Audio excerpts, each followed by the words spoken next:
పర్లేదు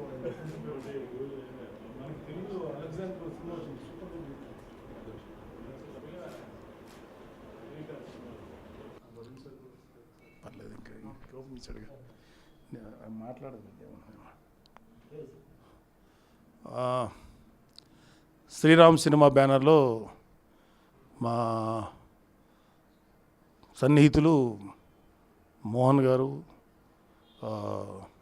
నిర్మాతగా తెలుగులో రిలీజ్ కాబోతున్నటువంటి ఈ అనువాద చిత్రం చాలా మంచి సక్సెస్ కావాలని కోరుకుంటున్నాం. ఎందుకంటే ఇది ఆల్రెడీ మలయాళంలో మమ్ముట్టి నయనతార నటించిన చిత్రం చాలా మంచి హిట్ అయిందని ట్రేడ్ వర్గాలు తెలుస్తున్నాయి. సో తెలుగులో కూడా అలాంటి emotional and sentiment and suspense, tension ఇలాంటివన్నీ కలిసిన మంచి డ్రామా ఉంది. సో తెలుగు ఆడియన్స్కి మలయాళం ఆడియన్స్కి తేడా లేదు. ఎక్కడ మంచి సినిమా ఉన్నా ఏ ప్రేక్షకుడిని ఆదరిస్తాడు, అలాగే తెలుగు ప్రేక్షకులు కూడా ఈ సినిమాని బాగా ఆదరించి మా వాళ్ళందరికీ మంచి లాభాలు చేకూరాలని మనస్ఫూర్తిగా కోరుకుంటున్నాను. Thank you. చిన్నప్పటి నుంచి చిరంజీవి గారి అభిమానిగానే పెరిగాం. అదే ఇన్స్పిరేషన్ తోటి ఈరోజు మేము సొంతంగా ఒక సినిమాని నిర్మించే స్థాయికి ఎదిగాం. దీనికి అంతటికీ మాకు చిరంజీవి గారి ఇన్స్పిరేషనే కారణం.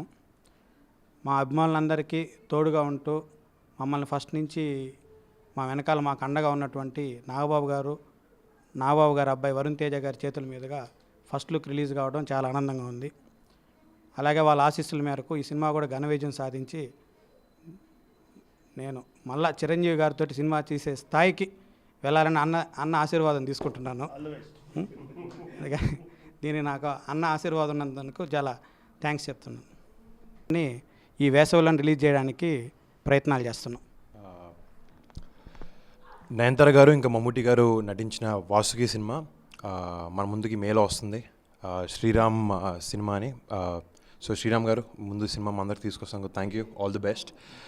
ఈ సినిమా ఆల్రెడీ మలయాళంలో చాలా పెద్ద హిట్ అయింది. చాలా మంచి ఆదరణ పొందింది ఆ సినిమా అందరి దగ్గర నుంచి. So hoping this film does very well in Telugu. So wishing the entire team of Vasuki all the best.